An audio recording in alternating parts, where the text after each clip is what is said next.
Story 1. The Silent Hospital Ward. Man, I almost never talk about this night. Not because I want to forget, but hell, every time I close my eyes, it's right there, playing on repeat like some twisted movie. And nope, it wasn't some half-baked nightmare. I was stone cold awake. So, rewind a few years. Med school days, intern year. Everyone's got to do graveyard shifts.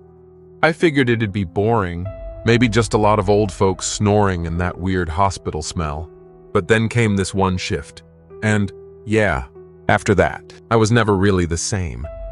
I got dumped in the oldest wing of the hospital. Place looked like it had seen a war or two, practically falling apart. They only kept a couple of patients there, and honestly, I couldn't figure out why. The rest of the hospital? All shiny floors, beeping monitors, nurses running around like caffeinated ants. But this wing, dude, this was a ghost town. Walls were crusty, paint flaking off in strips, lights buzzing and popping like they were about to give up, and the quiet deafening. No joke? You could hear your own heartbeat. So I asked the head nurse, "Hey, what's up with this place? Why not move those patients somewhere, less haunted?" She gives me this look, eyebrows up, lips pressed, like she's weighing whether to tell me I've watched too many horror movies. Then she just goes, "Some patients just do better here. They prefer it." She said prefer like it tasted bad. Not comforting, trust me. It's about 11 p.m. I get told, go check the patients in the old wing. Clipboard in hand, trying to look like I'm not about to pee myself. My shoes are the loudest things in the universe on those tiles. Like every step, echoing off the walls, making me wish I was invisible. 6 rooms down there. First 5, mostly old-timers, snoozing, no weirdness. Room 6, door shut tight. On my list, there's just a blank. Not even a fake name. Earlier, when I asked another nurse, she just shrugged. "Don't worry about that room." Yeah, right. But you know how it goes. Curiosity's a jerk. I stop, lean my ear on the door. Maybe I hear something, like breathing, or a whisper. Or maybe that's just my brain playing tricks. Then, zip. Silence again. I move on, but my brain's stuck on that door like gum on a shoe. Fast forward to about 1 a.m., doing the rounds again. Rooms 1 to 5, no change. Dead quiet. But as I get to room 6, my heart skips. The door, that was shut, is now cracked open. Just enough to see blackness inside. Not cool. I freeze, throat suddenly dry. I mumble, probably just a nurse, but wow, I don't believe that for a second. I keep staring. And then, no warning, a pale hand just slides out of the dark, grabs the edge of the door, and pulls it shut. Slow, deliberate. I nearly drop my clipboard. My legs are jelly. I'm out of there faster than you can say nope. I don't go near that room again the rest of the night. Not for $1,000,000. Now it's like 3 a.m. I'm at the little desk, barely awake, trying not to drool on the paperwork. Then, a voice. Don't look at her. I spin around and it's the old guy from room 2, sitting straight up, eyes wide like saucers. Huh? I manage. He says it again, louder. Don't look at her. Don't listen. Just ignore. My heart's pounding so hard I think it's going to punch through my chest. Who? I whisper. He points, slow as molasses, right at room 6. And right then, the door creaks open again, just a crack. I pretend to write something. My hands? Shaking so bad I could barely hold the pen. By 4 a.m., the silence is making me nuts. I want out. I want the sun. Hell, I'd take a fire drill. Then footsteps. Soft, dragging footsteps coming down the hall. Finally, I think maybe someone else is here. Finally. I get up, half relieved, half terrified. Nope, no nurse. And right then, the door creaks open again, just a crack. I pretend to write something. My hands? Shaking so bad I could barely hold the pen. By 4 a.m., the silence is making me nuts. I want out. I want the sun. Hell, I'd take a fire drill. Then footsteps. Soft, dragging footsteps coming down the hall. Finally, I think maybe someone else is here. Finally. I get up, half relieved, half terrified. Nope, no nurse. Standing in front of room 6 is this figure. Tall, crazy thin, hospital gown hanging off her like she's a scarecrow. Her head's all sideways, hair hanging in her face, black and messy, bare feet, toes twisted the wrong way, like broken, just wrong. She isn't moving, just kind of swaying like she's waiting for something. I blink. She's gone, like never even there. I wish I was dreaming. 5:30 a.m. I'm practically praying for sunrise, glued to my chair, eyes on the clock like it's gonna save me. Then a whisper, right in my ear. Close enough I feel the breath. Why don't you open the door? I jump up, spin around, nothing, no one. Then, from down the hall, the whisper again. Come inside. Room 6. Doors wide open now. The darkness inside looks thick, like it could swallow me whole. I want to run, honest, but my legs aren't listening. Instead, I find myself walking closer, step by step, like I'm not in control anymore. When I reach the door, the smell hits me. Rot. Something long dead. And that's when I realized some doors you just shouldn't open. And then, boom, there she was. Flat on the bed, tangled up in a mess of wires and tubes that were basically unplugged, like someone just gave up halfway through. It was her, same as before. Same ratty hospital gown, same busted toes, the whole deal. She turned her head, slow as a nightmare. Her face? A total horror show. Skin all washed out and caved in, eyes just empty. 2 black holes staring right through me. She opened her mouth, but nope, no words. Just this guttural animal noise that made my skin crawl. I lurched backward. My heart was doing Olympic sprints. And suddenly she sat up, bones popping and cracking like someone twisting bubble wrap, and let out this scream. No joke, it was like a fire alarm in my skull. The hallway lights went berserk, flickering like I'd stepped onto the set of a cheap horror movie. I didn't even think. I just ran, booked it straight to the main ward, where everything was all business as usual. Bright lights, normal sound, people walking around like nothing weird had ever happened. The nurses gave me that look. You know, the one that says, "Oh, great, another lunatic." So I spill the whole thing to the head nurse, expecting, I don't know, concern? She just sighs, real heavy, and goes, "Shouldn't have gone near room 6. I'm freaking out, demanding answers. But all she says is, "That room's gone. Been shut down for years." But I know what I saw. I was there. I saw her. Next day, I come back in the daylight because I'm not completely stupid, and there's nothing. No room 6, just blank wall. Like the place never even existed. Like I dreamed it, or the building itself swallowed it up. Fast forward a few years, and honestly, I still wake up some nights, drenched in sweat, heart pounding out a Morse code SOS.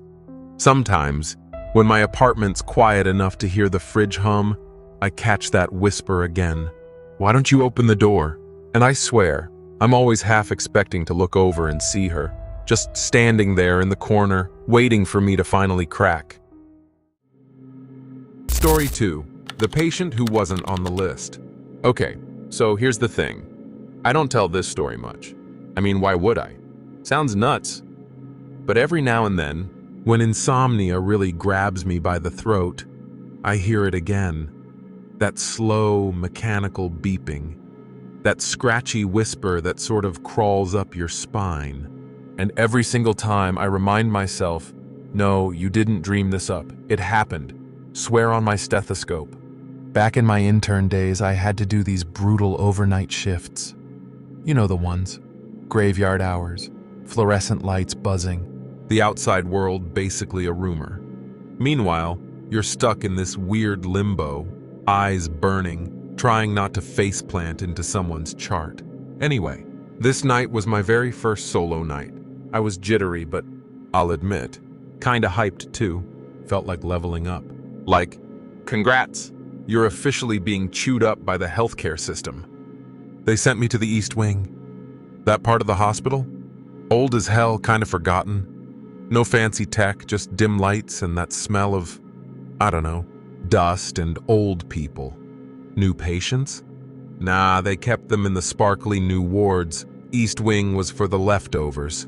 Still, there were a few folks in there, mostly the older crowd, post-op. Biding time. My job was dead simple. Do the rounds, check vitals, scribble a few notes. When the head nurse handed me my list, she gave me this look, eyebrows up, lips pinched. She tapped the list hard and just goes, "Stick to these names. Don't worry about the rest." I figured it was her being bossy. Whatever. So it's like 10:30 p.m. and I'm off on my rounds. Room 1001, 102, 103, same old, same old. Most were crashed out, some barely cracked an eyelid. Boring, honestly. Then I hit room 104. Doors this weird halfway open, enough to make you pause. I peeked in. Someone's lying flat on the bed. Heart monitor keeping time with that relentless beep. I check my list. No 104. It literally goes from 103 straight to 105. Okay. Printing error? Wouldn't be the first time. So I walk in. Room's gloomy, shadows everywhere. Lady on the bed, probably in her 80s, maybe older. Cheekbones sharp as knives, gray hair stuck to her face, eyes glued to the ceiling, mouth half open like she's mid-sigh. "Ma'am, I'm just here to check on you," I say, keeping it soft. Nothing, not even a twitch, just that beep, beep, beep. I check the chart by her bed. It's blank, totally empty. Something about it just felt off, like wrong channel on the TV static. I told myself I'd ask about it later. The second visit. Midnight rolls around. My brain's foggy, but I'm back for another round. I get to 104, stop dead. Heart monitor's silent. Screen's off, cord dangling loose. But the woman, still there? Same pose, same weird stare. I creep in. Whisper. "Do you need anything?" Her eyes snap to mine. Not a slow turn, just boom, right at me. I nearly swallowed my tongue. Her lips move, but nothing comes out. So I lean closer, 'cause I'm an idiot. That's when I hear it, low and scratchy, barely a sound, not on the list. I backpedal so fast I almost wipe out on a chair. The dead monitor blips once, just once. I got the hell out. It's 2:30 a.m. I'm at the nurse's desk, trying to convince myself I'm just crashing hard, maybe hallucinating. Maria, one of the old pros, walks in. I play it cool. "Hey, is there someone in 104? Didn't see them on my list." She goes white, like cartoon level white. "There is no 104, she says, all flat and weird. I pull out the blank chart. Yeah, I swiped it and slap it on the desk. "So what's this?" Maria's hands shake. She shoves it right back at me. "Don't go in there again. Whatever you saw, not your problem." It felt like a warning. Heavy, you know? By 3:30, East Wing's dead quiet. I'm trying to pretend room 104 doesn't exist. But as I walk by, the door's wide open, like inviting me in. Nope. I peek. Bed's empty. Relief? Maybe. Maybe they moved her. Maybe I'm just losing it. Then, of course, the bathroom door inside creaks open. Slow and creepy as any horror movie. She walks out. Same gown, skin like wax. But her eyes, solid black, no pupils. Her head tilts like her neck forgot how to neck. She whispers again, same words. "Not on the list." Lights above me flicker like they're about to explode. I ran, fast. Don't even remember how my legs worked. It's creeping up on 5 a.m., and I'm basically hiding at the nurse station, praying for daylight. Maria finds me. She just says, "If she talks to you, don't answer. Don't even look at her." That's the only way she stays quiet. My stomach drops. "You've seen her too?" She just walks away. No answer. Classic horror movie move. A few minutes later, the intercom, hasn't worked all night, crackles to life. There's this whisper, soft and ugly, but I know that voice. "Why don't you check again?" "Yup." The woman from 104. And that's when I decided, I'm never working another night shift in East Wing again. Sun came up eventually, like it always does, and I dragged myself back to East Wing with another doc in tow. The room numbers lined up, 101, 102, 103, then jump, 105, 106, 104? Nope, nada. No door, no room, zilch. Still had that damn blank chart though. Couldn't shake it. I pieced out of that hospital when my internship wrapped, but honestly, that night stuck with me, refuses to leave. Even now, when it's dead quiet, I catch myself hearing that soft beep. Monitor, clear as day. And the worst part? Sometimes I hear her too, whispering all breathy right in my ear. Not on the list. Story 3. The hospital's darkest floor. All right, so here's the deal. This isn't exactly a story I go around sharing at parties, you know? Most folks would just roll their eyes and chalk it up to overactive imagination or too much caffeine. But hey, since you're actually listening, let's get into it. This is what really went down the night I pulled a graveyard shift at a hospital that was way less empty than it looked. Picture this. It's almost midnight, like 11:30 p.m. on the dot. My supervisor struts over and says, "Hey, can you check the lower floors?" "Sure thing, boss." The hospital's ancient. Half of it got shut down when they built the fancy new wing, but the old side? Still there. Dusty as hell, lights barely hanging on, and basically the kind of place where horror movies are born. They called it the basement, which is a joke. It's just the service level. Old files, busted beds, some machines that should have been junked back when flip phones were cool. Nobody was supposed to be down there, like ever. At least that's what they told us. So I grab my barely working flashlight, because those lights are a joke, and head down in the rickety elevator. Doors open, and bam, the smell smacks me right in the face. Think wet concrete mixed with Lysol, but like the kind of Lysol that never actually makes anything smell clean. And the silence? It's wild. Not just quiet, dead quiet. Makes your ears ring, honestly. And the silence? It's wild. Not just quiet, dead quiet. Makes your ears ring, honestly. I'm telling myself not to be a wimp. Just an empty floor. Just an empty floor. On repeat. But then, I swear I'm not making this up. I hear footsteps. Not my own. These are softer, like someone's shuffling along in slippers. I stop, hold my breath, try to listen. Suddenly, dead silence again. "Hello?" I yell, because, hey, might as well pretend I'm not already halfway to crapping my pants. No answer. Classic. So I keep walking, swinging my light around like I'm in some low-budget cop show. The beam lands on a pile of busted wheelchairs, and their shadows look way too much like hunched-over people for my liking. I speed walk past, and just as I'm thinking I'm in the clear, the shuffling noise comes back, louder, and it's definitely closer now. Maybe it's security, right? Some other poor soul doing rounds? That's what I try to tell myself. Then I see it. At the very end of the hallway, under this pathetic flickering light, there's a figure. Hospital gown, bare feet, head cocked at this weird angle. I blink and poof, gone. Just empty air. I know how it sounds. I swear I wasn't hallucinating. Now I'm thinking maybe it's just some random dude who wandered in, or a patient who slipped away from the main wing. So, like an idiot, I decide to check the old patient rooms. Yeah, the ones nobody's used in years. First room, creaky door, dust everywhere, sad old bed frames, nothing weird. Second room, same deal. Third room, this is where it gets dicey. Someone's written something on the wall in what I hope is red paint. But honestly, could have been anything. Big, shaky letters, "Don't stay after midnight." Let me tell you, my heartbeat did a backflip. I look at my watch, 12:04 a.m. Oh, fantastic. Then, right behind me, this raspy, low whisper. Basically in my ear, "You shouldn't be here." I spin around, flashlight going nuts. Nothing, just empty hallway. But the air suddenly feels like I'm wearing a lead blanket. I'm speed walking now, counting down the rooms. 5 more, just 5 more, and I'm out of this nightmare. Next door I open, nearly drop my flashlight. There's a guy sitting on the bed, gaunt, eyes like black holes. Turns his head slowly to look at me. "Do you know what they did here?" he says, all whispery. I'm basically choking on my own spit. What do you mean?" He just grins, this twisted, broken smile. Light flickers, gone. Bed's empty. That's it. I'm done.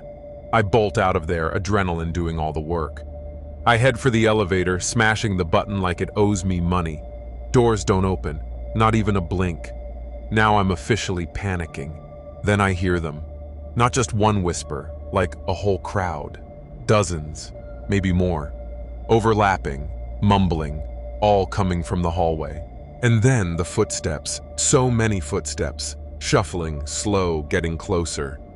I turn around and in the half light, there they are. Figures, hospital gowns, some with faces wrapped in bandages, others with IV tubes dangling from their arms, all headed right for me.